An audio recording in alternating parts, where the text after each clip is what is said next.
This poem right here, though, is for my homeboy Raymond Avila, who was killed in May of 1991. And I wrote this for him because he never got a chance to see that the way he was living his life was on the wrong path until he died, right? All right. Early morning, tossing, turning, baby birds breathe streams of songs of freedom. For me, once again, self-interrogation, toiling through confessional trips. Absolved for choices, but never ever really. 18 years later, pensively searching through Bammer's blue and gray smoke. Was it worth it? The lost lives, the shot dies, the sunshine dancing on my eyes. I never cried because the revolution was on my mind, and I was raised by those guys on the hill with a sigh at the vigil when he died. It was the first time. Well, a brief history of slam poetry is not brief, and its origins certainly are not. The slam poetry, the type of slam poetry we do, the type of performance poetry we do is slam poetry.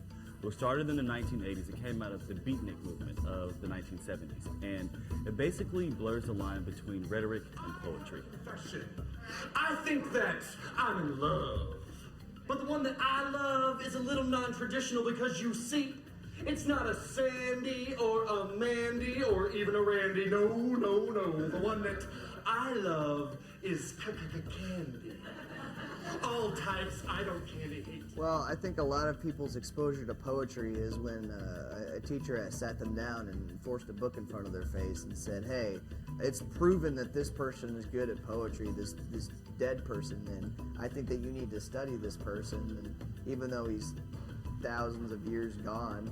And then they think that that poetry has died with the beat generation, that poetry hasn't been written in the past 50 years. Just keep on scribbling, recycled soliloquies inspired by retired has-been visionaries whose words which once freely poured have since been washed away in the storm. Because what can be said that hasn't already been said before? For the last few years, I wanted to create a nonprofit organization, right? I wanted to do something where I could give back to the community because I was speaking about change, about impacting society, and about giving back.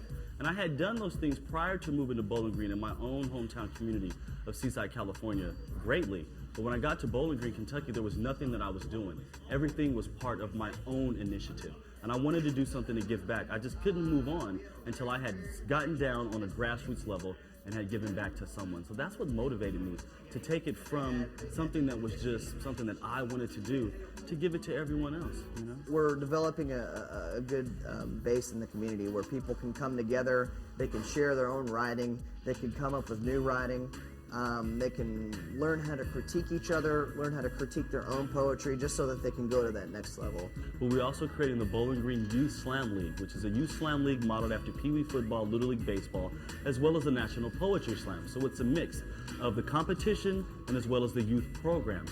Now, what we offer in these youth programs, the Youth Slam League, we'll be having them at the Capitol Theater. And these are slams for kids who are ages 10 to 18 who want to slam the way we do. But it's definitely is youth-oriented. Now, the way that we get kids for the slams, that we teach workshops in local middle schools and local high schools. And we go in, one-time shots, we teach these workshops to the kids, we give them the tools, and we have them slam. And actually, they're not the greatest, but some of them are really good after a one-day workshop. Uncle Rev is in jail, and oh my gosh, I broke a nail.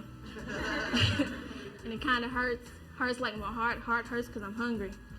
I want to bite into love and savor and respect. I'm tired of devouring the pain that eats away at my chest, and while pain feeds, I'm still starving. I starve and I hunger. I hunger for material and irresistible things. New whips, big chips, boats and ships, big houses. We had the English as a second language workshop, and there are kids who've only been in this country for 2 months and were barely speaking, and they were expressing their inner thoughts and their emotions on the paper so eloquently, more than most adults who speak English could ever do.